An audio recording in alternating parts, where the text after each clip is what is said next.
এদিকে আসেন, এদিকে আসেন। আসসালামু আলাইকুম। কি অবস্থা, ভালো আছেন? আলহামদুলিল্লাহ ভালো। দর্শক, আমি এখন ওনাকে কিছু প্রশ্ন করুম, যদি উনি প্রশ্নের উত্তর দিতে পারে তাহলে প্রত্যেক প্রশ্নের জন্য 50 রিয়াল করে পাইবো, ঠিক আছে?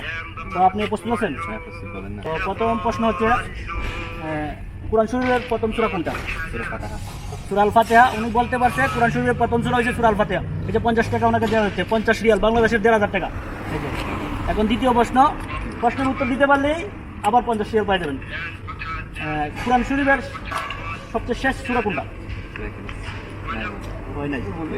আমি বলছি সূরা ইখলাস। হয় নাই।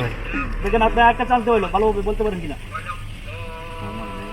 ওনার মনে নাই। 50 রিয়াল আর পাইলো না। তৃতীয় প্রশ্ন। আচ্ছা, আপনাকে তৃতীয় প্রশ্ন বলেছি, প্রত্যেক নামাজে কোন সূরাটা বাধ্যতামূলক পড়তেই হয়? সূরা ফাতিহা। সূরা ফাতিহা। উনি সঠিক উত্তর দিছে। এই যে আর 50 রিয়াল, ঠিক আছে?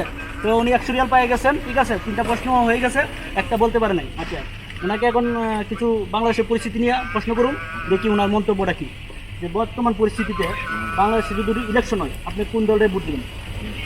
বিএনপি। উনি বলছেন বিএনপি। আচ্ছা, ঠিক আছে। তো আপনি কি মনে করেন যে বাংলাদেশ বিএনপির হাতে নিরাপদ? নিরাপদ আছে? ঠিক বুঝতে পারবেন, নিরাপদ আছে। আচ্ছা, আপনার নাম কি? বিজয়। বিজয়। আপনি কোন কোন ডিস্ট্রিক্ট বাড়ি? চট্টগ্রাম জেলা। আপনি কাতারে কয় বছর ধরে আছেন? 2.5 বছর ধরে আছেন। তো কাজ কাম সব ঠিক আছে তো? আচ্ছা, ঠিক আছে। তো দর্শক, আজকে এই পর্যন্তই। অন্যদিন অন্য আরেকটা ভিডিও নিয়ে আপনাদের সামনে হাজির হবো।